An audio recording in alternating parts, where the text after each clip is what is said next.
Salam, mən tarix müəllimi Bəhruz Baba. Bugünkü mövzumuz Azərbaycan tarixindən Cənubi Azərbaycan 19-cu əsrdə mövzusudur.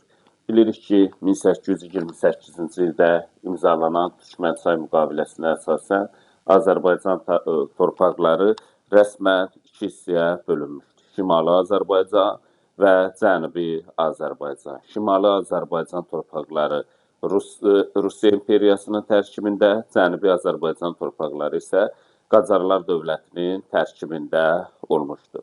Ümumiyyətlə, Cənubi Azərbaycan torpaqları Qacarlar dövlətinin tərkibinə daxil oldu. Qacarlar dövləti 4 əyalətə bölünmüşdür. Bu 4 əyalətdən biri də Azərbaycan əyaləti hesab edilirdi. İlk vaxtlar Qacar şahları nüfuzlu xanların hakimiyyətindən istifadə elədi və o Qacarlar dövləti ilk vaxtlar nüfuzlu xanların daxili hakimiyyətini, onların daxili müstəqilliyini tanıdı. Qacarların dövründə Cənubi Azərbaycan, xüsusilə də Təbriz şəhəri mühüm rol oynayırdı.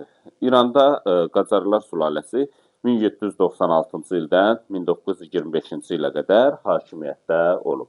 Qacarlar dövlətində ordunun əsas hissəsini Cənubi Azərbaycandan toplanan dəstələr təşkil edirdi. Buna görə də Qacarlar dövləti üçün Cənubi Azərbaycan xüsusilə mühüm əhəmiyyət kəsb edirdi. 1813-cü ildə imzalanan Gülüstan müqaviləsindən sonra Qacarlar dövləti bir sıra xanlıqların daxili müstəqilliklərini ləğv etdi. Makku və Urmiya istisna olmaqla Azərbaycanın cənubundakı bütün xanlıqların daxili müstəqilliyi də ləğv edildi.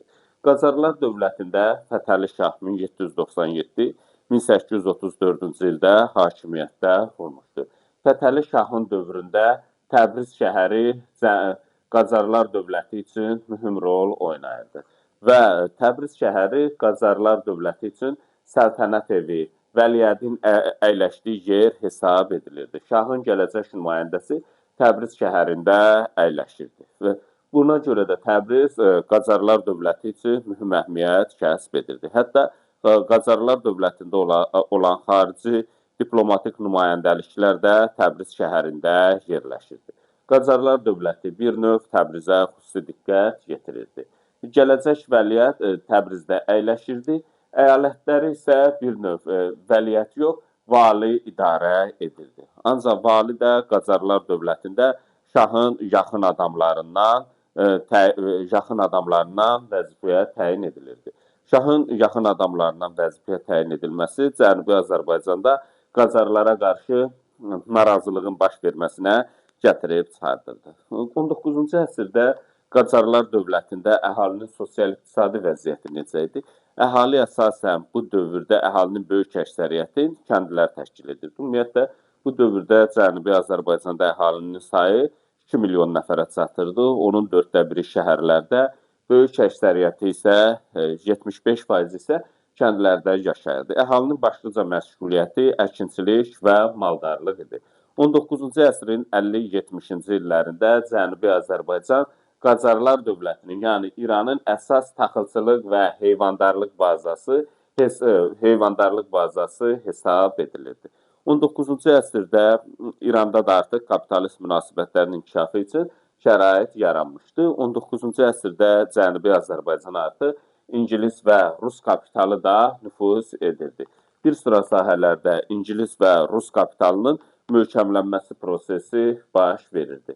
Cənubi Azərbaycanda inkişaf edən sahələrdən biri də sənətkarlıq sahəsi idi. Lakin bu dövrdə sənətkarlığın inkişafına bəzi amillər mane olmuşdu. Nələr mane olmuşdu bu dövrdə? Əsasən İngilis və Rus kapitalının Cənubi Azərbaycana daxil olması nəticəsində artıq bir sıra sənətkarlıq sahələri demək olar ki, iflas olmuşdu, müflis olmuşdu və öz fəaliyyətini dayandırmışdı. Lakin bəzi sənətkarlıq sahələri, xüsusilə də Cənubi Azərbaycanda xalçaçılıq mühüm inkişaf etmişdi. Xalçaçılığın inkişafında Təbriz idi, Marağaydı, Xalxal bölgəsi xüsusilə də fərqlənirdi.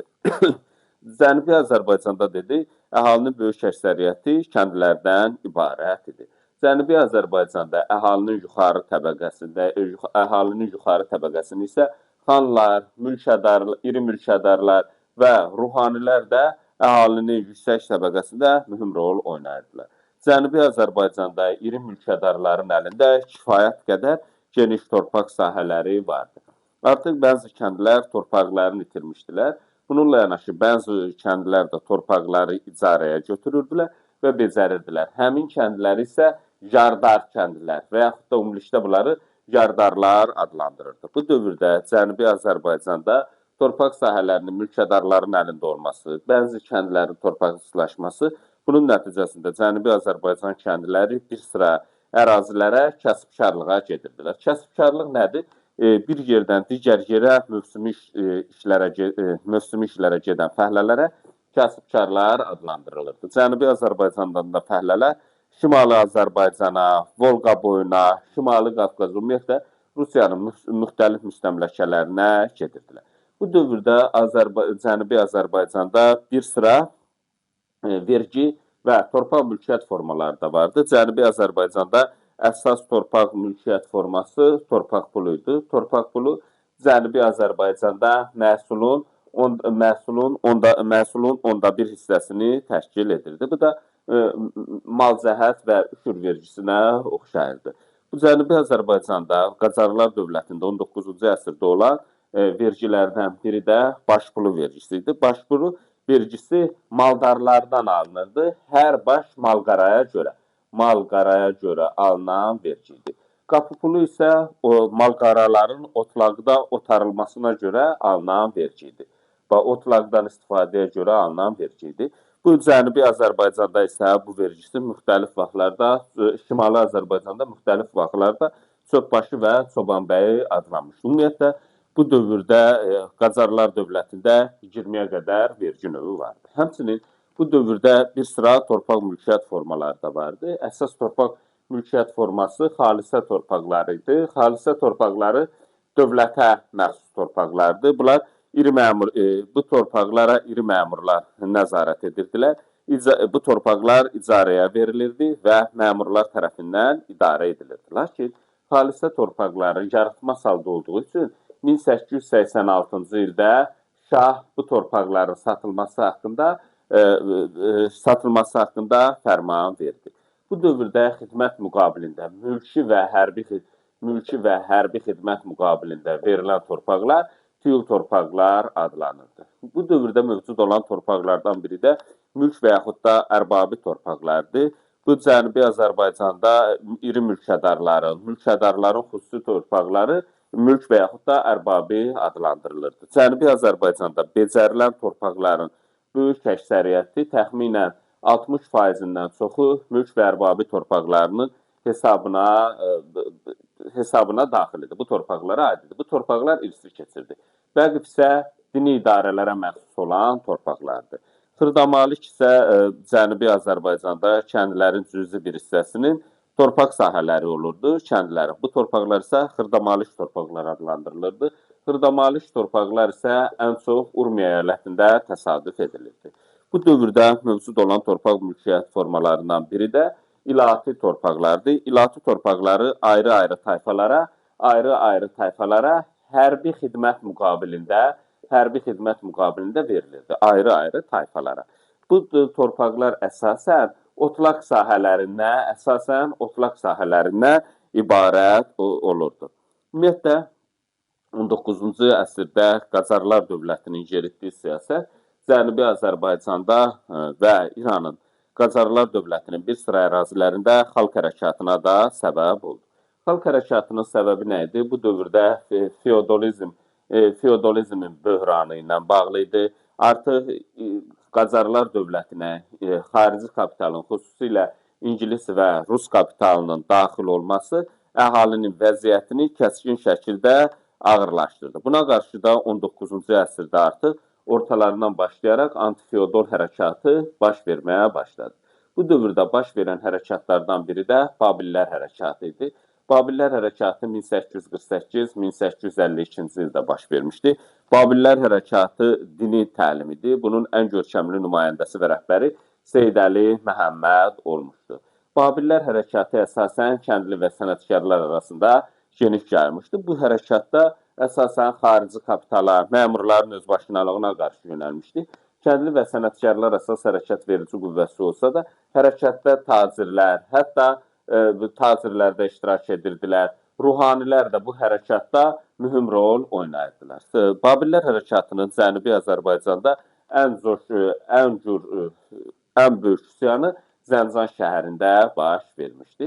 Zəncanda üsyana kim rəhbərlik edirdi? Zəncanda üsyana Zərintac rəhbərlik edirdi. Ümumiyyətlə, Babillərin 10 böyük üsyanı baş vermişdi ki, onun üçünə də Zərintac rəhbərlik etmişdi. Bunu həm də Tahirə adlandırdı. Tahirə xanım da adlandırılırdı bu azadlıq hərəkatının rəhbəri. Babillər hərəkatında kişilərlə bərabər qadınlar da iştirak edirdi. Hətta burada qadın azadlığı şüarları da səsləndirilirdi. Taypinlər hərəkatı ilə Babillər hərəkatını birləşdirən o şəxsiyyət qadınların azadlığını tələb etməsi idi. 1850-ci ilin dekabrın sonunda 30 minlik şah qoşunu bura yeridildi və bunun nəticəsində Qəzvində, daha doğrusu Zəncanda baş vermiş Zərintac hərəkatı məğlubiyyətə uğradıldı. Üsyançıların çoxu da həlak oldu. Babillər hərəkatı ümumilikdə isə 1852-ci ildə yatırılmışdı. Bu dövrdə Cənubi Azərbaycanda baş verən hərəkatlardan biri də Tənbəki üsyanı idi. Tənbəki üsyanı 1891-1892-ci ildə baş vermişdi. Tənbəki üsyanının baş verməsinin səbəbi nə idi? Bu dövrdə Qacarlar dövlətində hakimiyyətdə Nəsrəddin Şah idi hakimiyyətdə. 1848-dən 96-cı ilə qədər hakimiyyətdə olub. Onun hakimiyyəti dövründə tütün sahələrinin ingilislərə icarəyə verilməsi, hətta bu tütün sahələri ingilislərə icarəyə verilirdi. Sadəcə ingilislər bu tütün ticarətinin insara götürməsi müqabilində cüzi miqdarda şah hökumətinə vergi ödəyəcəkdi. Bu da əhalinin, xüsusilə Təbriz əhalisinin ciddi şəkildə narazılığına səbəb oldu. Və buna görə də ingilislərlə müqavilə bağlanması Təbrizdə əhalini ayağa qaldırdı. Şaha qarşı Təbrizdə tələbnamə hazırlanıb şaha göndərildi. Hətta bu hərəkata 1892-ci ildə Tehran şəhəri də qoşuldu və bunun nəticəsində 1892-ci ildə Tehran şəhərində Şah sarayına hücum edildi. Və beləliklə bu dövrdə bu Cənubi Azərbaycanda və İranda baş vermiş ilk anti-imperiali çıxış idi. Yəni ingilislərin tütün ticarətində inhisarına qarşı yönəlmişdi.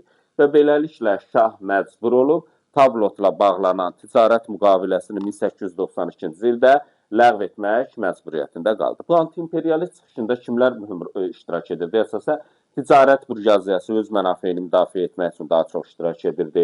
Sənətkarlar, ruhanilər bu hərəkatda mühüm rol oynayırdılar. Beləliklə, bu anti-imperialist xalq çıxışı uğurla nəticələndi. Cənubi Azərbaycanda baş vermiş çıxışlardan biri də Zeynəb Paşanın rəhbərliyi altında üsyanıdır. Zeynəb Paşanın rəhbərliyi altında üsyan 1898-ci ildə baş vermişdi. Bu üsyan əsasən taxıl möhtəkərliyinə qarşı yönəlmişdi. Bu dövrdə üsyanda qadınlar da fəal iştirak edirdilər və beləliklə Zeynəb Paşanın rəhbərliyi altında qadınlar taxıl anbarlarını açaraq taxılı xalqa ucuz qiymətə paylamışdılar. Beləliklə Təbriz möhtəkərliyə qarşı baş vermiş bu üsyanda uğurla nəticələnmişdi. 19-cu əsrin ikinci yarısında Cənubi Azərbaycanda mədəniyyət, bu dövrdə əsasən mədəniyyətin inkişafında xüsusi diqqətə çata biləcək bir yeniliklər baş verməmişdi. Yenə də təhsil müəssisələri əvvəlki dövrdə olduğu kimi yenə də məktəb və mədrəsələrdən ibarət idi. Bu dövrdə ən mühüm hadisələrdən biri 19-cu əsrin ikinci yarısında Təbrizdə dövlət mədrəsəsi fəaliyyətə başlamışdı. Təbrizdəki dövlət mədrəsəsi yeni tipli məktəbidir. Hətta burada həndəsə, tibb, hərbi dərslər və plus fransız dili də tədris edilirdi. Cənubi Azərbaycanda mədəniyyətin inkişafında mühüm rol oynamış şəxslərdən biri Mirzə Həsən Rüşidiyyədir. O, Təbrizdə Üsul-i Cədid məktəbinin açılması onun adı ilə bağlıdır. Həmçinin Mirzə Həsən Rüşidiyyə vətən dili və ana dili dərsliklərinin də müəllifidir. Bu dərsimizlə bağlı bu qədər.